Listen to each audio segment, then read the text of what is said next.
ओ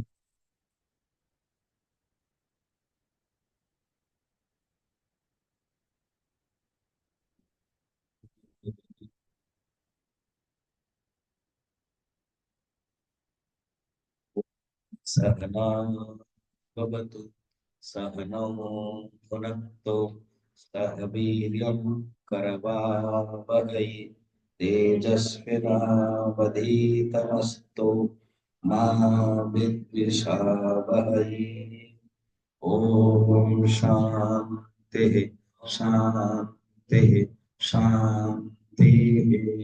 गुरुर्ब्रह्मा गुरुर्विष्णु गुरुर्देवो महेश्वरः गुरुरेव परं ब्रह्म तस्मै श्री गुरवे नमः। समस्त जन कल्याणे निरतं करुणामय नमामि चिन्मयं देवं सद्गुरुं ब्रह्मविद्वरं सद्गुरुं ब्रह्मविद्वरम्। जब हम फ्लाइट में जाते हैं तो एयर होस्टेस कहते हैं कि आप अपना बेल्ट बांधो, फिर मोबाइल स्विच ऑफ करो। बोलते हैं ना? अभी समझ में आ गया? देख लो, किसी का अगर मोबाइल कुछ है, स्विच ऑफ करो। आजकल कुछ कुछ तो फ्लाइट में आप टाटा शायद एक 5G भी दे दिया है, तो आप स्विच ऑफ ऑन करके यूज भी कर सकते हैं। कुछ इसीलिए स्विच ऑफ करो कहते हैं कि उनके जो टावर है, मोबाइल का इलेक्ट्रॉनिक्स है ना, वो कभी आप ऑन करके कुछ देख रहे हो तो वहां जो मशीन चल रहा है उससे कनेक्ट हो जाता है, कुछ गड़बड़ होता है, इधर ये जल भी जाता है, उधर प्रॉब्लम भी होता है ना। तो ये है, इसलिए आप अपना बंद कर दें और अच्छे से सुने, ज्यादा नहीं, 40-45 मिनट है। अब हम टॉपिक जाते हैं। 15 साधना है, टेक्निकल शब्द है, तो एक एक समझे बारीकी से और जाने। नंबर हम लोग 102 और 103 इसको देखते हैं और एक बार पढ़ते हैं। यमो ही नहीं, यमो 102, यमो ही नियम त्याग मौनम देशश्च कालतः आसनं मूलबन्धश्च देह साम्यं च दृक्स्थितिः प्राण संयमनं चैव प्रत्याहारश्च धारणा आत्मध्यानं समाधिश्च प्रोक्तान्यंगानि वैक्रमा।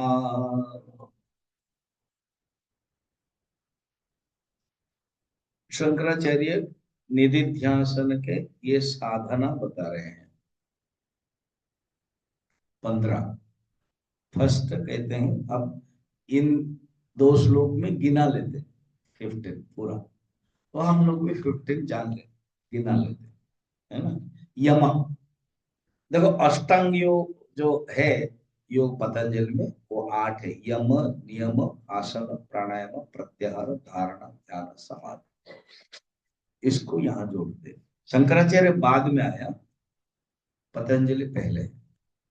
शंकराचार्य षष्ठ अध्याय में भाष्य में भी पतंजलि का नाम नहीं डायरेक्ट लिखते हैं, मगर लिखते हैं प्राण प्रसार विशेषज्ञ। शंकराचार्य का अपनी टेक्निकल शब्द है। जैसे शास्त्र में अपने वायु स्पर्श सवर देखे, तो ऐसे प्राण प्रसार, प्राण के बारे में, प्राण के वृत्ति के बारे में, वृत्ति प्रसार मन के बारे में विशेषज्ञ, विशेषज्ञ माने PhD वाले, एक्सपर्ट, तो उन्होंने उनको माना। फिर कपिल मुनि ने है ना, भागवत में भी आता है, और सांख्य दर्शन, उनके बारे में, सांख्य आचार्य प्रभृति नाम, सांख्य के जो आचार्य है, तो सांख्य का आचार्य कपिल है, उनके लिए बता, ठीक है ना। तो बात कैसे करा चाहिए, पहले पता, कपिल मुनि पहले, और योग वशिष्ठ और पहले, क्रोनोलॉजी। मैं भागवत में जब भी बोलता हूँ क्रोनोलॉजी फर्स्ट डे, मतलब कौन कब बताया। कलयुग चल रहा है अभी, 5125 समापन, 5125 चल रहा है। फिर भागवत सबसे नजदीक कलयुग के 300 साल पहले हुआ था। फिर और पीछे जाओगे, अभी हम अभी बैठे मॉडर्न, उसके पहले जो हुआ था भागवत का, कलयुग के 300 साल, उसके पहले कलयुग के 230, फिर उसके पहले कलयुग के 200, फिर उसके पहले कलयुग के 30। इंटरेस्टिंग है ना, कब हुआ था, समझ बोलो कब, कौन है। अच्छा, भागवत के 5125 साल में अनेक बार अनेक संत बोल रहे हैं, अभी भी 50 100 साल, ठीक है। तो भागवत का 5125, मार्च 1 से 7 वक्ता थे स्वामी माधवानंद, है ना। जुलाई 26 से अगस्त 1 वक्ता होंगे, बताओ अभी नाम बोलो, क्योंकि नवंबर 6 से 13 हरिद्वार में बोलेंगे, वक्ता कौन होंगे, अभी समझ में आ गया। चलो इतना तो समझ में आ गया। इसके पहले भागवत के कलयुग के 300 साल के पहले सुत सोनक संवाद, उसकी एक कहानी है, कहानी नहीं बोलूंगा, केवल जान लो। सुत सोनक, सुत वक्ता है, सोनक श्रोता है। जगह का कहां पर हुआ था, नहीं, नहीं, हाँ नहीं मिसाल, कौन गए थे नहीं मिसाल ने मेरे साथ, हाँ स्वर्ण, अरुंधति, बहुत साल पहले, 8 10 साल पहले किया, नहीं मिसाल, वो याद रखना, सुत सोनक, वही एक कहानी, 230 वाला है, 300 वाला, करेक्ट, 230, वही रेफरेंस देंगे, वही रेफरेंस दे रहे। अभी देखिए, जैसे मैं अभी यहाँ बैठा हूँ, मैं रेफरेंस दे रहा हूँ ना सब, तो वो दे रहे हैं, कौन, सुत सोनक वाला दे रहे हैं, उसमें 230 में सनक नारद संवाद, लिखो, वक्ता कौन है, सनक, श्रोता कौन है, जगह कहाँ है, हाँ, हाँ, you are correct, you are correct, Haridwar, ठीक। बद्रीनाथ में वो मिले, रियली, बद्रीनाथ में वो मिले, और उन्होंने कहा हरिद्वार में व्यवस्था, समझ में आ रहा है? मिले वो बद्रीनाथ, मगर कहा हरिद्वार, इसीलिए हरिद्वार में मैं रखना चाहता था, हुआ था। फिर हरिद्वार का और भी आएगा। अच्छा, कौन थे वो, 230, अरुंधति बात नहीं करना, स्वर्ण, दोनों बात मत करना। उन्होंने फिर रेफरेंस दिया, कहानी बताएंगे, कि एक गोकर्ण और धुंधुकारी, वो दक्षिण भारत में तुंगभद्रा नदी, कावेरी नदी के पास उनका घर, वहां पर उन्होंने प्रवचन दिया, एक एक प्रेत को अपने भाई के लिए, इसलिए भागवत में डंडा रखते हैं।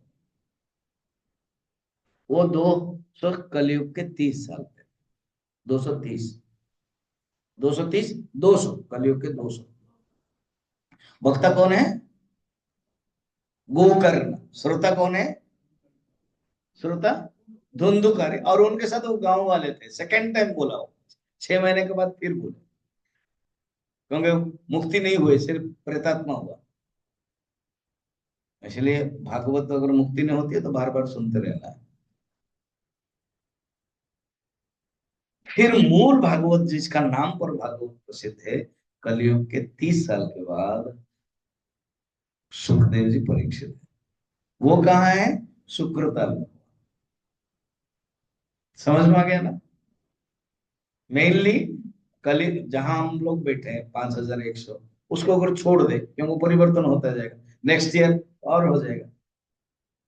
एंड ये तो बोलने की शैली है, ये तो शास्त्र में नहीं है।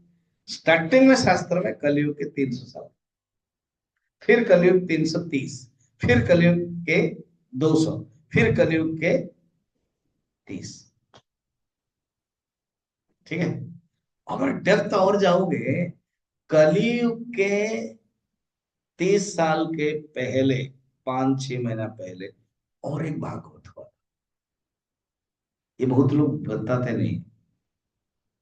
वो हुआ था, उद्धव ने कहा था 16,000 रानियों, क्योंकि भगवान कृष्ण के बाद,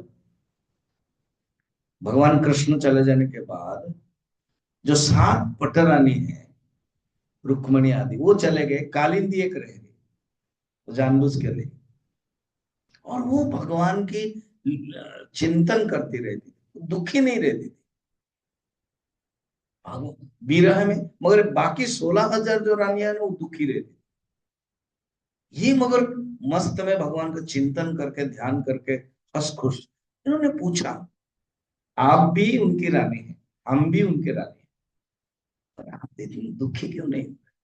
और हम तो विरह में दुखी हो रहे। तो बोले कि तुम लोगों को उनके स्वरूप के बारे में, उनकी लीला के बारे में पता नहीं। मैं तो लीला स्वरूप सोच करके उनके साथ नित्य सहयोग कर रही हूँ। मैं नित्य सहचारी, मैं साथ में रह रही हूँ, अनुभव कर रही हूँ, उनके लीला के साथ में हूं मैं। अच्छा, ये कैसे संभव होगा? ना भागवत सुनना पड़ेगा। कौन बताएंगे? उद्धव जी। कल मैंने बताया था, याद है? भगवान ने उद्धव जी को भेजा, क्योंकि उनको पता था ये मौका इनको मिलेगा। तो फिर कैसे करना है ना? उद्धव जी वृंदावन के हर गुल्मों में भी है। हम वो आएंगे कैसे? एक रूप में तो बद्रीनाथ में है, दूसरा रूप में यहीं पर है। और उद्धव भगवान कृष्ण के उत्सव मूर्ति है। वो आएंगे, प्रकट कैसे हो? जब हम पुकारेंगे वो आ जाएंगे। अच्छा, तो बद्रीनाथ राजा थे मथुरा में, तो उनको कहा कि रानियों को, रानी उनके पास थे सब। बद्रीनाथ कौन है? अनिरुद्ध के बेटे हैं। अनिरुद्ध कौन है? परीक्षित के बेटे हैं। परीक्षित कौन है? भगवान कृष्ण के बेटे हैं। तो भगवान कृष्ण के प्रपौत्र, समझ में आया? कौन? बद्रीनाथ। कलयुग के 30 साल के बाद पहला वाला राजा है वो मथुरा में। ये राजा कहाँ है? हस्तिनापुर। मथुरा एंड दिल्ली, अभी समझ में आ रहा? वो मथुरा में है, ये दिल्ली में। इंद्रप्रस्थ, हस्तिनापुर। अभी कुछ चेंज चेंज करने वाला है, दिल्ली का नाम हट करके। तो फिर कैसे करना है? कौन प्रवचन देगा? कैसे करेंगे? उद्धव को कहाँ करेंगे? तब सांडिल्य ऋषि ने कहा, उन्होंने सांडिल्य ऋषि को बुलाया। बड़ा इंटरेस्टिंग कथा है। सांडिल्य ऋषि को बुलाया और कहा कि आप वहां जाओ, वृंदावन में जहाँ लीला किया था भगवान, काली मर्दन है, ये है, वहां पर कीर्तन करो, प्रकट हो जाएंगे। सचमुच कीर्तन किया भगवान का नाम। इसलिए अभी भी वृंदावन में नाच करके कीर्तन किया जाता है। किसी के जीवन में कोई प्रकट हो जाए भगवान या तो अनुभव भी होता है अभी भी। जब वह सचमुच प्रकट हो गए, उनको रिक्वेस्ट किया भागवत करने के लिए, तब उन्होंने भागवत का। फिर दुखी हो गए परीक्षित। परीक्षित को एक ड्यूटी दिया, ताकि एक अड़चन है भागवत प्रवचन में, एक अड़चन। क्या अड़चन है? ना कली आ गया है, कलयुग के 30 साल हो गया ना, कली आ गया है। कली अड़चन डालेगा। इसलिए कली को दमन करने के लिए दिग्विजय चाहिए, विक्टोरी चाहिए। वो वो उसको दूर भगाना पड़ेगा। तो कौन करेंगे? परीक्षित करेंगे। बोले मैं भागवत से वंचित हो जाऊंगा, आप चिंता मत करो, कुछ ही दिन में ही आपको तो सुखदेव जी सुनाएंगे। समझ में आया? आना तो बोलो। ये परोठा हाँ नहीं करना देती है क्या? इंटरेस्टिंग है ना? आप चिंता मत करो। मैं तो बोलूंगा कि सारा लोग नहीं जानेंगे। सच में देखो, उद्धव जी ने पटरानी को बोला, आप लोग जाने थे? पहले 6 महीने पहले बोले थे। और वो कह रहे मेरा इतना फेमस नहीं होगा जितना आपका फेमस होगा डायलॉग। आपको सुखदेव जी बोलेंगे। थोड़ा सा ही बोला हुआ घटना, एंड देन आप बाकी भागवत को पता है। परीक्षित को अभिशाप मिल गया एंड सुखदेव जी आए। तो कलयुग के 30 साल के बाद भागवत हुआ। उसी संबंध में और भी कौन कौन भागवत की कहा है, ये है इंटरेस्टिंग। फिर तो बहुत लोगों ने कहा। भगवान विष्णु कहा ब्रह्मा को, फिर ब्रह्मा कहा नारद को, फिर नारद कहा इनको वेद व्यास जी को। ऐसे ही सब चीजें चीजें हैं, ये डायलॉग है। तो यहाँ पर तो ये क्रोनोलॉजी समझाना। मैं शंकराचार्य, पतंजलि, कपिल मुनि, योग वशिष्ठ, उससे और भी ब्रह्मा नारद, ये सब क्रोनोलॉजी पुरातन पुरातन है। तो अभी देखा जाए तो पूरा एंशियंट शंकराचार्य हमारे हाथ में। हम ना प्लान कर रहे हैं, हमारा सुंदर शंकराचार्य के आश्रम है हमारा चिन्मय मिशन। मैं ऑलरेडी 2 बार कैंप कर चुका हूँ, जहाँ शंकराचार्य का बर्थडे है, बर्थ प्लेस है, जहाँ अभी यूनिवर्सिटी। तो कोचिन में है एंड शिफ्ट में है। तो वहाँ हम प्लान करेंगे। डेट वो बहुत टाइट वहाँ रहता है, सब प्रोग्राम चलता रहता है। कैंप करेंगे, और आप लोग आसपास घूमने के लिए भी सोचोगे तो वो भी प्लान कर लेंगे। सुंदर जगह है, कैंप लेंगे वहाँ। कोई देखते हैं, अभी प्लान नहीं हुआ, लेंगे। हाँ, तो ये ऐसी चीजें हैं। चलिए अभी बंद कीजिए। मैं केवल आपको बीज दिया, अभी कोई नर्सरी प्लांट हुआ नहीं है, ठीक है? तो शंकराचार्य अभी हमारे सामने है। उन्होंने इतना सुंदर बताया। क्या? यम, गिनना 15 होगा यम। सेकंड है नियम। थर्ड है त्याग। फोर्थ है मौनम। फिफ्थ है देश। सिक्स है काल। तो ऊपर वाले में 6। सेवेंथ आसनम। 8 मूलबंध। देह साम्यम च दृक् स्थिति, ये 9। देह साम्य एक ही है, और दृक् स्थिति दूसरा है। तो कितना हुआ? तो 6 4 10। प्राण संयमम 11। प्रत्याहार 12। धारणा 13। ध्यानम 14। समाधि 15। हो गया ना? तो हो गया, क्लास खत्म। अभी तो समझना है, केवल नाम गिने हैं। अब समझना। चले डायरेक्ट 104 पे जाते हैं। ये यम के बारे में बता रहे हैं। इसमें जो पतंजलि के जो 8 है ना, वो आ जाता है, देखना। यम आ गया, नियम आ गया, यम नियम। आसन आ गया, है ना? आसन सेकंड नंबर में है, अम्य नियम आसन। फिर प्राणायाम आ गया, प्राण संयम। प्रत्याहार आ गया 103 श्लोक में। फिर धारणा आ गया, उसमें ही 103 का पहला। फिर ध्यान और समाधि, 8 हो गया। तो 8 तो है ही, और 15 मीन्स और 7 अधिक है। क्या क्या है वो उन्होंने दिया है।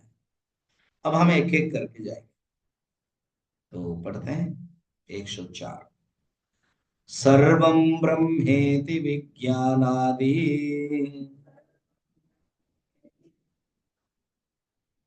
इंद्रिय ग्राम संयमः यमोयमिति संप्रोक्तः अभ्यसनीयो मुहुर्मुहुः। ये जो ऊपर वाला है ना, विज्ञानात्, विज्ञानात्, फिर इंद्रिय, सर्वं ब्रह्मेति विज्ञानात् इंद्रिय ग्राम संयमः, यमोयमिति संप्रोक्तः अभ्यसनीयो मुहुर्मुहुः। अब यम क्या है? कहते देखो, सर्वम ब्रह्म इति, चारों तरफ ब्रह्म ही ब्रह्म है, ऐसा जो ज्ञान है ना, ऐसे ज्ञान से इंद्रिय का वशीभूत होता है। यम का ऐसे माने पतंजलि ने क्या कहा, यम बाह्य मूल्य है, जो हमारे अंदर बाह्य मूल्य है, यम का अर्थ है सत्य, अहिंसा, फिर ब्रह्मचर्य, और अपरिग्रह, और क्या बचा है, अस्तेय। इसको थोड़ा थोड़ा समझ लीजिए, योग दर्शन में यम बताया। यम, यम का शब्द है अर्थात कंट्रोल, उसी से यम आया, ये यमराज है ना, कंट्रोल करते हैं, उनको पावर दिया गया।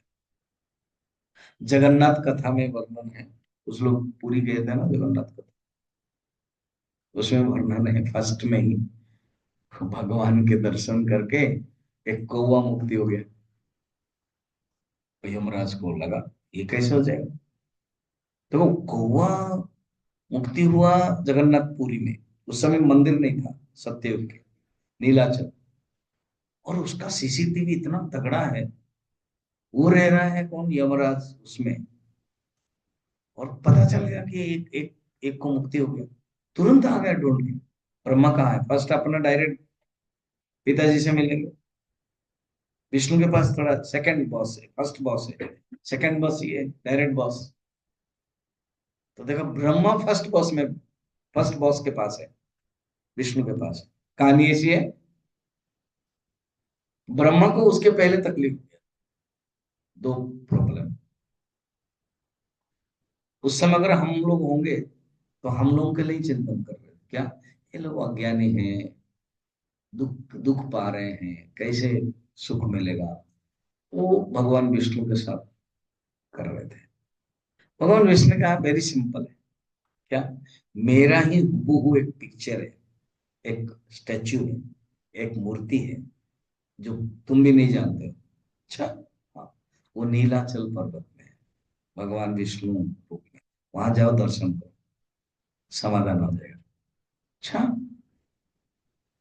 तो सचमुच आके दर्शन किया, तो यहीं पर है। इधर वो दो आश्चर्य मिल गए, एक तो ये आश्चर्य, अरे, जो वहां है वो यहाँ है, जो उत्थे है वो इत्थे है, पंजाबी भाषा है यार, मैं इतना ही जानता हूँ। उत्थे माने वहां, तो हमारे तुलसीदास जी ने रामचरितमानस में ना, वहां और इहा, उसी को ये उत्थे नित्य, तो आश्चर्य हो गया, अच्छा, जो उत्थे है वो इत्थे है, सेम है, जो वहां है वो यहाँ है, there and now here, English. और एक सेकंड देखा, कौवा आया, बहुत प्यासा था, एक सुंदर तालाब था, कल्प वृक्ष, बट वृक्ष में पेंडल है, जैसे ये पेंडल है, वैसे भगवान को देखा, विष्णु, फिर लक्ष्मी, सुभद्रा नहीं, लक्ष्मी, सुभद्रा बाद में हो, शेषनाग, गरुड़ जी, इतना खुश हो गए, फिर देखा क्या आश्चर्य, वो पानी पीते ही डूबते ही वो विष्णु बन गया हूँ, रथ भी आ गया, चला गया। तब यमराज आया कि ये तो गड़बड़ है, मैं क्या गड़बड़ हो गया ना, जो पशु है उसका अपना एक रोल है, उसका अपना एक कर्म है, उसका अपना भोग करना है नीच योनि में। अब ये भगवान का दर्शन क्या मुक्त हो जाएगा, तो फिर मेरा क्या फायदा है, मैं फिर दंड कैसे दूंगा, है ना।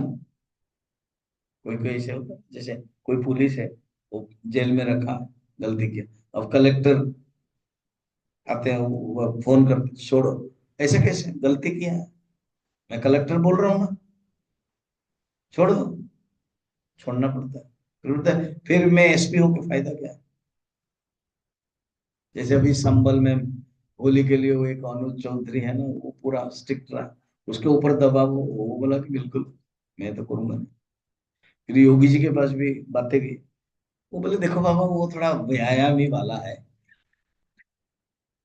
रेसलर वाला है, थोड़ा बोल दिया होगा और क्या, काम कर रहा है। तो मैंने उसको सपोर्ट किया और अच्छा किया, मगर कोई भी तकलीफ नहीं हुआ। सब वो लोग भी रमजान किया, ये लोग भी होली खेला, खत्म। है कैपेसिटी उसके पास, ग्राउंड लेवल में काम कर। तो अधिकार भंग हो जाने से दुख लगता है ना, तो यमराज आए, इसलिए उनका नाम यम है, क्योंकि वो सबको देते हैं। ठीक। तो यम का माने कंट्रोल। ये केवल समझाने के लिए मैं कहानी बता, कंट्रोल। पतंजलि ने ये यम को बताया भाई, पांच वैल्यूज है, पांच वैल्यू क्या, सत्य। जब मनुष्य सत्य बोलता है तो वो यम है, सत्य। अहिंसा, किसी के प्रति भी हिंसा नहीं करना, सत्य अहिंसा। अस्तेय, चोरी नहीं करना, किसी की वस्तु को ग्रहण, चोरी नहीं करना। अपरिग्रह, बहुत ज्यादा सामान नहीं रखना, परिग्रह नहीं करना। और क्या बचा, ब्रह्मचर्य, कंट्रोल, शरीर का जो कंट्रोल, ब्रह्मचर्य, इसको बोलते यम है। शंकराचार्य कहते ठीक है, सीख गया तुम। अब मैं जो वेदांत के स्तर पर बोल रहा हूँ वो सुनो। सर्वम ब्रह्मेति विज्ञानात् इंद्रिय ग्राम संयम, सर्वम ब्रह्म, ये विज्ञान है, सब कुछ ब्रह्म है। इसलिए जो साधक है ना, वो बहुत पढ़ चुका है, वो गुरु के गुरुकुल में रहा, वो जानता है। अपरोक्षानुभूति जो लिखते हैं, जानते हैं कि पहले तत्वबोध आदि से पढ़ करके देन परोक्षानुभूति पढ़ रहा है, इसलिए उसी ढंग से। उसके पहले भी उन्होंने बहुत कुछ पढ़ा चुके हैं। सर्वम ब्रह्म इति, इसको सरल के रूप में एक संत ब्रह्मानंद करके एक संत है, ये बहुत भजन आता है। सर्वम ब्रह्ममयम, रे रे सर्वम ब्रह्ममयम। कितना सुंदर चीज वही है, उन्होंने गाना कर दिया। सर्वम ब्रह्ममय, रे रे देखो ना, सब ब्रह्म है। ऐसा ज्ञान से इंद्रियों का वशीभूत हो जाना ही यम है। अर्थात इंद्रिय कंट्रोल हो जाएगा जब हम ये ज्ञान में तल्लीन हो जाएंगे, है ना।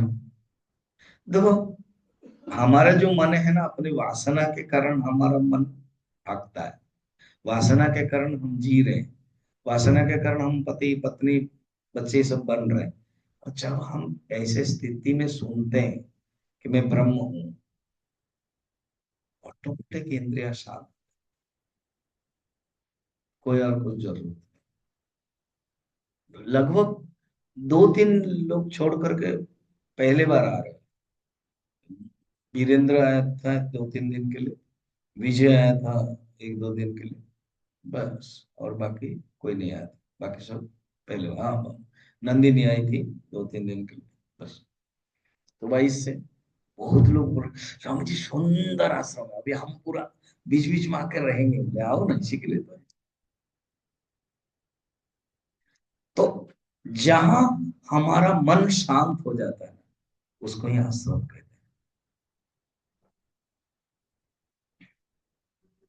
वाल्मीकि के पास भगवान राम जब जाते हैं ना, रामचरितमानस में, वो प्रसंग भी कभी मैं लेता हूँ। भगवान राम, लक्ष्मण और सीता तीनों ही गुहक को भेज दिया, 4 दिन रहे उसको, प्रयागराज के बाद भेज दिया, प्रयागराज भरद्वाज ऋषि, उसके बाद भेज दिया। अब वाल्मीकि ऋषि के पास आए, यहाँ रात रुकेंगे।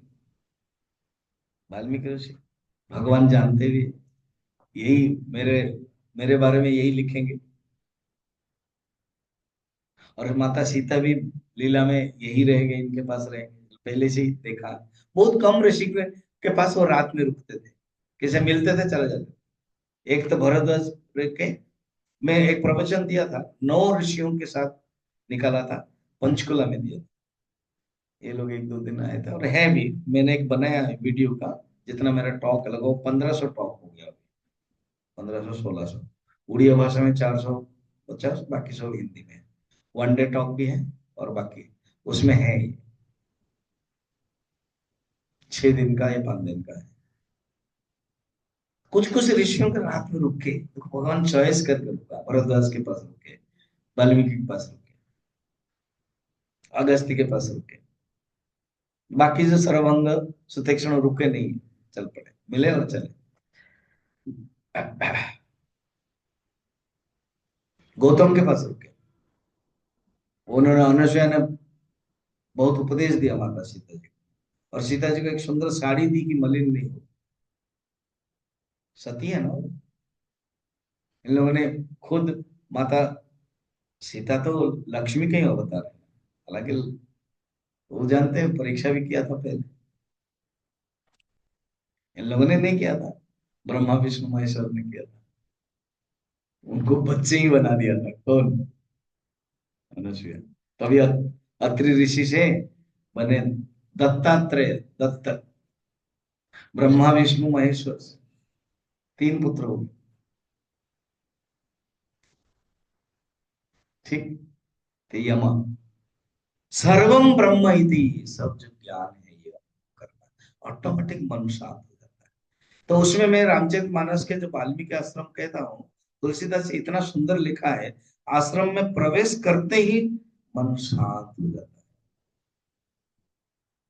आश्रम का कुछ लक्षण होना चाहिए, जिसमें पेड़ पौधे हो, वाटिका हो। पूज्य स्वामी सुबोधानंद जी ना, हमारे सिद्धवड़ी में, को लेकर के जब प्रवचन देते थे, उसी प्रसंग को बोलते थे, मैंने सुना है कि हमारे जो सिद्धवड़ी आश्रम सब केवल स्विमिंग पूल, वहां लिखा हुआ है एक तड़ाक होना चाहिए पास में। स्विमिंग पूल, स्विमिंग पूल मत बोलना, मैंने एक तड़ाक, क्या बोलते हैं, तालाब, छोटा तालाब। ये उड़ीसा, बालेश्वर, बंगाल में ना सब घर के पीछे रहता है। वो लोग मछली खाने के लिए रहते हैं।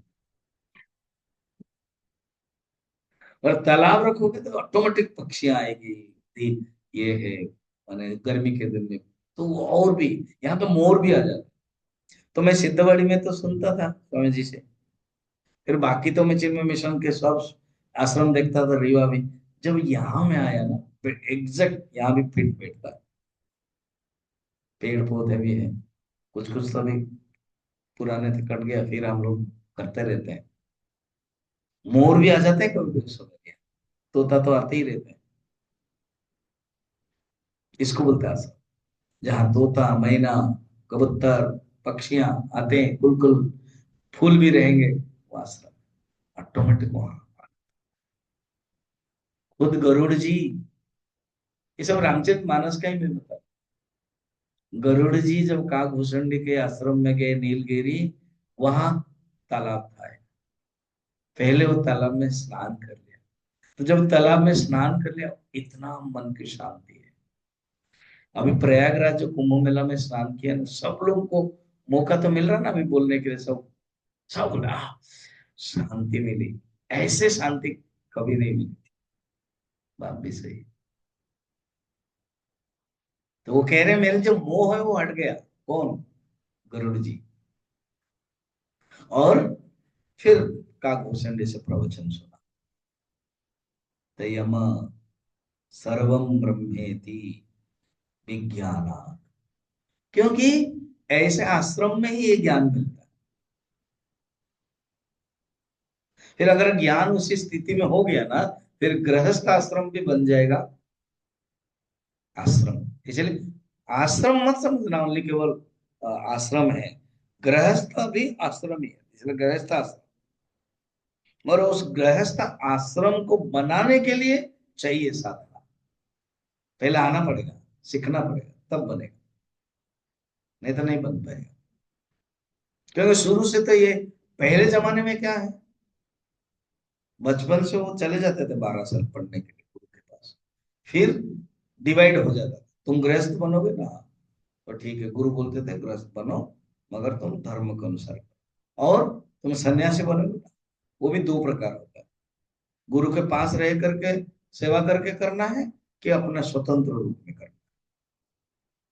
इसलिए गुरुदेव भी इसे करते, कोर्स किया ना, मिशन में रहोगे कि स्वतंत्र करोगे। 1000 सन्यासी चिन्मय मिशन से इतना 70 ईयर्स से निकले होंगे, 75 ईयर्स।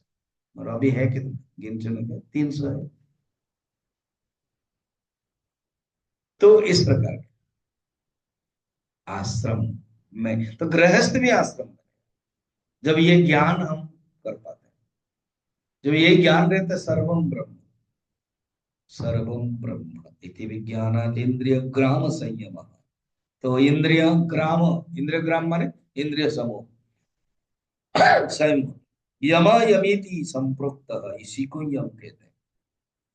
इंद्रियों के जो भूख स्वाभाविक है, उसको जो कंट्रोल करते हो ना, नहीं तो इंद्रिय के कंट्रोल नहीं होगा, वो बोल रहे शंकराचार्य, कहते नहीं संभव होगा। अभ्यसनीय मुहुर्मुह, बार बार अभ्यास करोगे तो भी होगा। और एक ही लाइन पकड़ लो, सर्वम ब्रह्ममय, सब कुछ ब्रह्म है, ये चिंतन करो बार बार। यही है, सुंदर है ना। अब आगे जा रहे हैं, यह नियम। सजातीय प्रवाहश्च विजातीय तिरस्कृतिः, नियमो हि परानन्दः, नियमात् क्रियते बुद्धिः।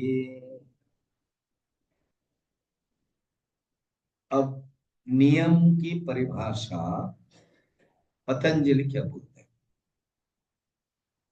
नियम की परिभाषा पतंजलि कहते हैं, बस जैसे यम में 5 पॉइंट था, यम में क्या क्या था? सत्य, बोलो सब लोग। सत्य, अहिंसा, ब्रह्मचर्य, नंबर 3 में मैंने लास्ट में डाल दिया, पहले ब्रह्मचर्य, अस्तेय, परिग्रह, परिग्रह नहीं, ये ऐसे बोलोगे तो नींद नहीं होगी, नहीं तो परोठा आपको नींद में डालेगी। तो आप ऐसे बोलते रहोगे, परोठा अपना काम करेगा पेट में, और आप अपना एक्टिव रहो। ठीक। मैं नहीं देख रहा हूँ कोई परोठा का प्रभाव, सब ठीक हो। आप बड़े अच्छे हो, कंट्रोल में हो। ऐसे क्यों बोलता हूँ पता है? तो मैं जब 83-84 में सिद्धवाड़ी में आया था, हम परोठा का डोसा इडली सब बनता था ना कैंप में, सब खा लेते थे मस्त। फिर यही जो 10 बजे क्लास, भूख नींद आती थी, सचमुच नींद आती।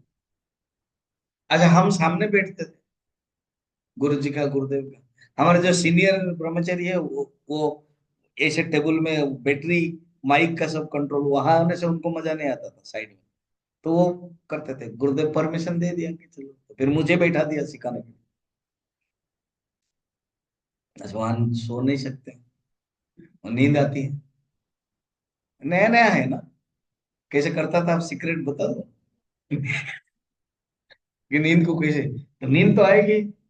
अच्छा, इधर छूट, कुछ कर नहीं सकते, गुरुदेव बिगड़ेंगे कि बढ़ा क्यों दिया, कम क्यों कर दिया, कैसे करना, नींद तो आती है। अच्छा, उठ नहीं सकते, उठोगे तो गुरुदेव प्रवचन बंद, ऐसे देखेंगे, फिर मुश्किल है। तो अब नींद तो आती है, सोचते थे नींद कहाँ आती है, कैसे आती है शरीर में। तो अपने ढंग से क्या करते थे, कि जो अपना इसी शरीर को ये करते थे कि दबा देते हैं। उसको क्या बोलते हो आप, जो ऐसे लगाते थे? हाँ, हाँ, चुनती, ऐसे करते थे जोर से, जब पता भी नहीं चलेगा, सोचा नींद टूट जाए। कहने का मतलब आप भी कर लेना, अगर किसी को आ रहा है। तो नियम क्या है, अभी देखो 5 यम था, अब नियम है। नियम में तपः फर्स्ट, तपः तपस्या। तपस्या ये यहाँ जब आ रहे हो ना साधक तपस्या करो, यहाँ तो गुरुदेव की कृपा से सब व्यवस्था किया गया है, तो सोचोगे तपस्या करने का। मैं सब हमेशा बोलता हूँ ये पटियाला डिवोटीज को, तो मैं अभी मौन में रहा हूँ और रोज भी रहता हूँ, तो इन लोगों को बोला कि एक दिन आकर रुको, मोबाइल मुझे दे देना स्विच ऑफ, एक दिन रुक, तपस्या करना। इंद्रियाणम मन एकाग्रम तप इति उच्यते, महाभारत। महाभारत में कहते हैं इंद्रिय और मन को एकाग्र को ही तप कहते हैं। शरीर की जो स्थिति है, पूज्य गुरुदेव कहते हैं जो शरीर की स्थिति है फॉरबियरेंस है तपस्या, तपः। शौचम, शौचम माने क्लीनलीनेस। अभी कोविड-19 के बाद वो शौच के बारे में सबको पता चल गया, सैनिटाइजिंग। शौचम हो गया, क्लीनलीनेस, दो हो गया। तीसरा है संतोष, कंटेनमेंट, खुश रहना सीखना चाहिए, संतोष, तीन हो गया। चार स्वाध्याय, देखो सब कनेक्टेड, अगर आप मौन में रहोगे आपको स्वाध्याय के लिए समय मिलेगा, मैं खुद अनुभव करता हूँ। स्वाध्याय, और एक लास्ट है ईश्वर प्रणिधान। ये पांच मूल्य है, ईश्वर प्रणिधान, सरेंडर टू गॉड, ईश्वर प्रणिधान, पांच। तो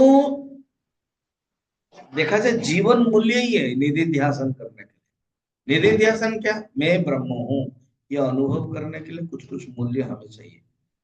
देखो हमारा मन विक्षिप्त होगा, मैं ब्रह्म हूं कह पाऊंगा क्या?